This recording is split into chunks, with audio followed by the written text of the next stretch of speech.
নমস্কার বন্ধুরা, আমি অমিত কাউরি আর আপনারা দেখছেন বিনিয়োগ Bangla YouTube channel.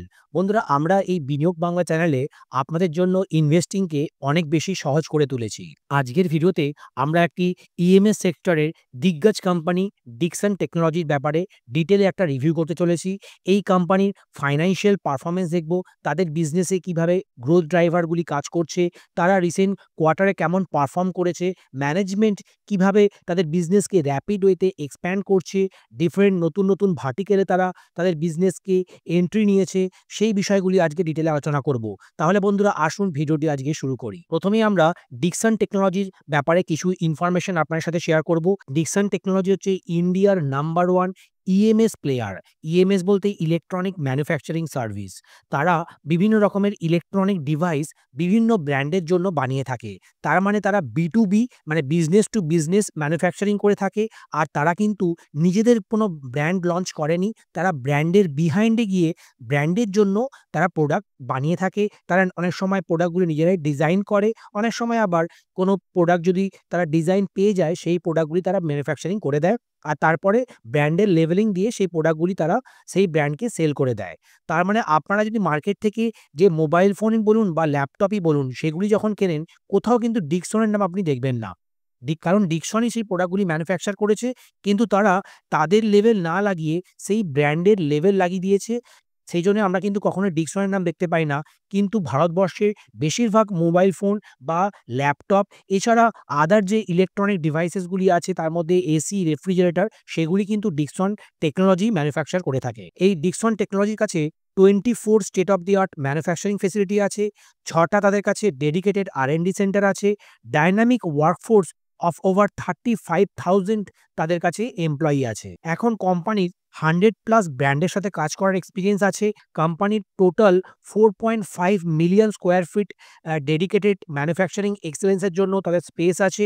35+ globally recognized quality certification তাদের কাছে আছে। এখন কোম্পানির ভিশন যদি আপনার সাথে শেয়ার করি, to redefine the future of electronics manufacturing by becoming the most trusted innovation partner of global brands known for precision, sustainability and transformative impact across industries। এখন কোম্পানির যদি আমি ট্যাগলাইন বলি, the brand behind brands, powering innovation, driving excellence. Company হচ্ছে ইন্ডিয়ার number 1 EMS ranking hold করছে। Globally তারা 13 position rank করে। $4.5 বিলিয়ন অপারেটিং রেভিনিউ আছে, 24 ম্যানুফ্যাকচারিং ফেসিলিটি, 6টি R&D সেন্টার, 100+ গ্লোবাল ব্র্যান্ড আর 35,000 এমপ্লয়ি স্ট্রেন্থ তাদের কাছে আছে। এখন কোম্পানি কোন কোন সেগমেন্টে কাজ করছে? তারা মোবাইল ফোনসে ইন্ডিয়ার নাম্বার 1 প্লেয়ার। টেলিকমে তারা বিভিন্ন রকমের ইলেকট্রনিক ডিভাইস বানিয়ে থাকে। ডিসপ্লে মানে বিশেষ করে টিভি বা ল্যাপটপ বা যে কোনো ডেস্কটপের মতো ডিসপ্লেগুলি তারা ম্যানুফ্যাকচার করে থাকে।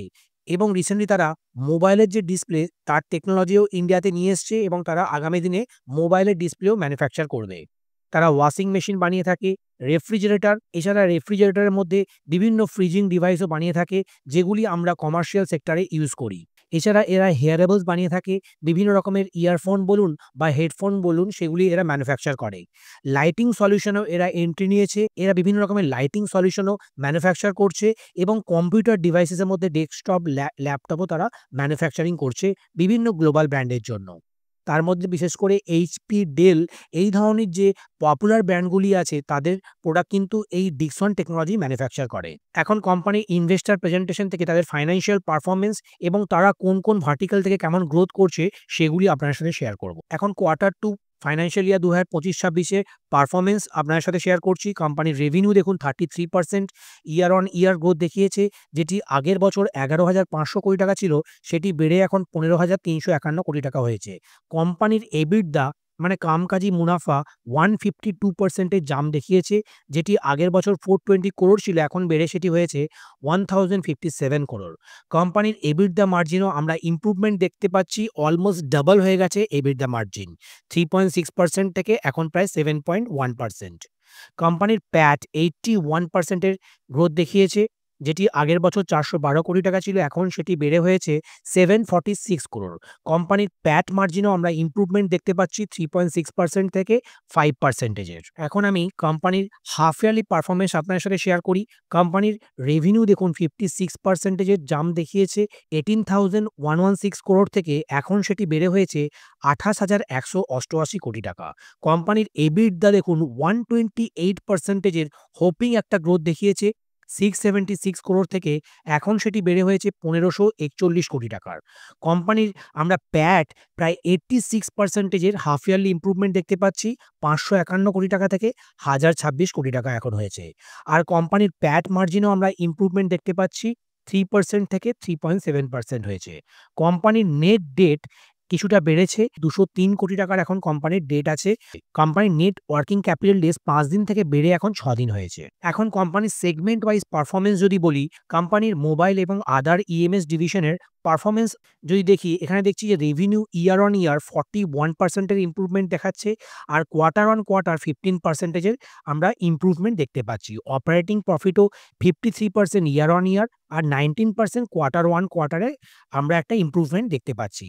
আর রেভিনিউ কন্ট্রিবিউশন এই মোবাইল এবং আদার ইএমএস ডিভিশন থেকে 82% থেকে বেড়ে এখন 90% ক্যাটার করছে। কোম্পানির আদার ইএমএস ডিভিশনের রেভিনিউ যদি আপনার সাথে শেয়ার করি, হেয়ারেবল এবং ওয়্যারেবল থেকে 207 কোটি টাকা, টেলিকম থেকে 1,635 কোটি টাকা, আর বিভিন্ন স্মার্ট ডিভাইসেস থেকে 2,588 কোটি টাকা, আইটি হার্ডওয়্যার থেকে 331 কোটি টাকার তারা টার্নওভার শো করেছে।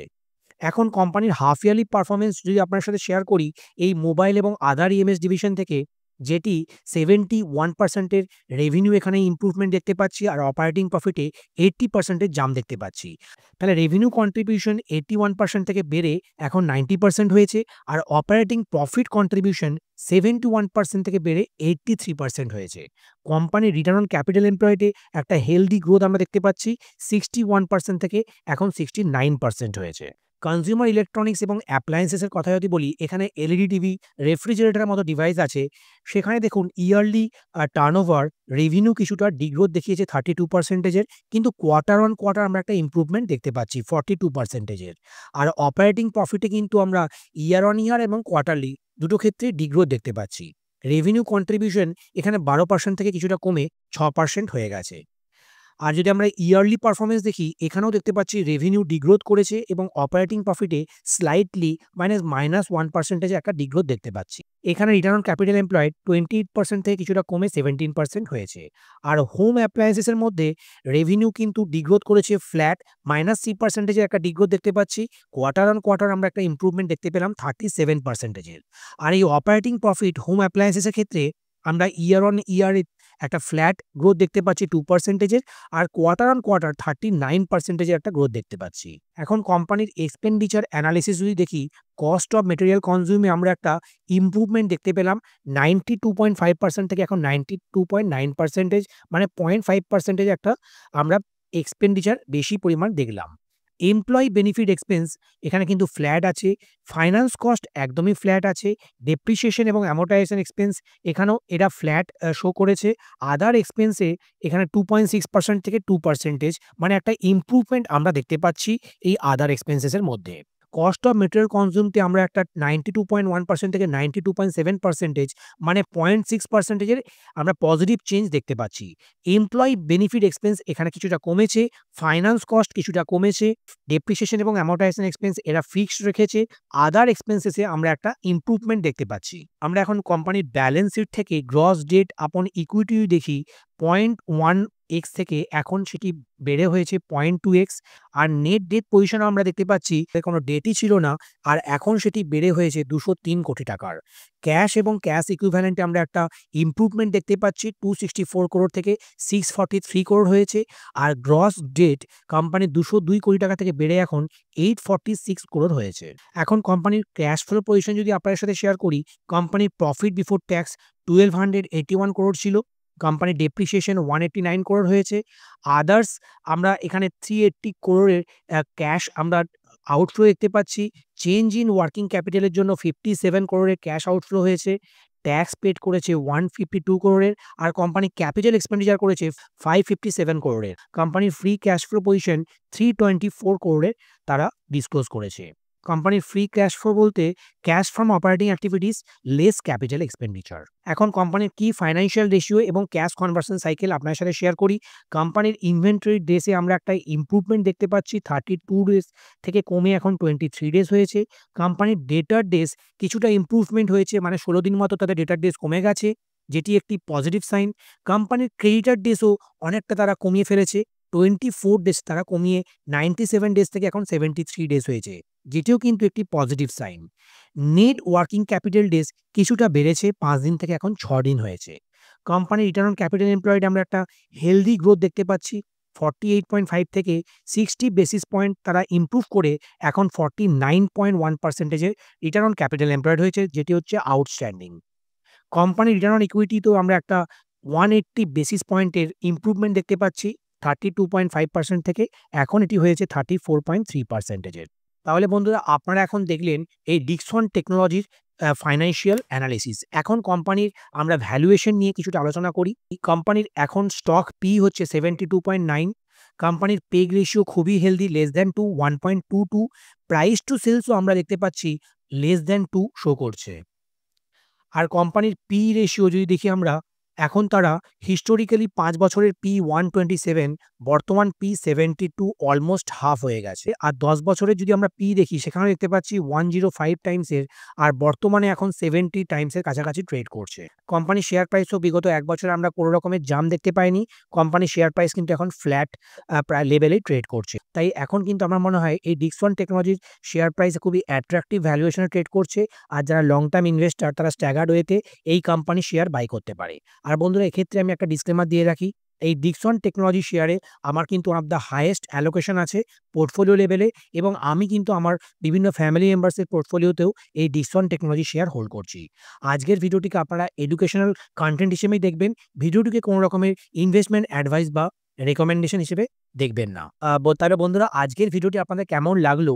এই ডিক্সন টেকনোলজির ফাইন্যান্সিয়াল অ্যানালিসিস, তাদের ভ্যালুয়েশন অ্যানালিসিস আমরা যে করলাম, সেগুলি আপনাদের কেমন লেগেছে সেগুলি আপনারা কিন্তু অবশ্যই কমেন্ট করে জানাবেন। আর ভিডিওটি যদি আপনাদের ভালো লাগে, আমরা যদি আপনাদের লাইফে কিছুটা ভ্যালু অ্যাড করতে পারি, আপনাদের ফাইন্যান্সিয়াল জার্নি কিছুটা আমরা স্মুদেন করতে পারি, তাহলে আমাদের চ্যানেলকে অবশ্যই সাবস্ক্রাইব করে নেবেন এবং ভিডিওটিকে লাইক এবং শেয়ার করতে ভুলবেন না।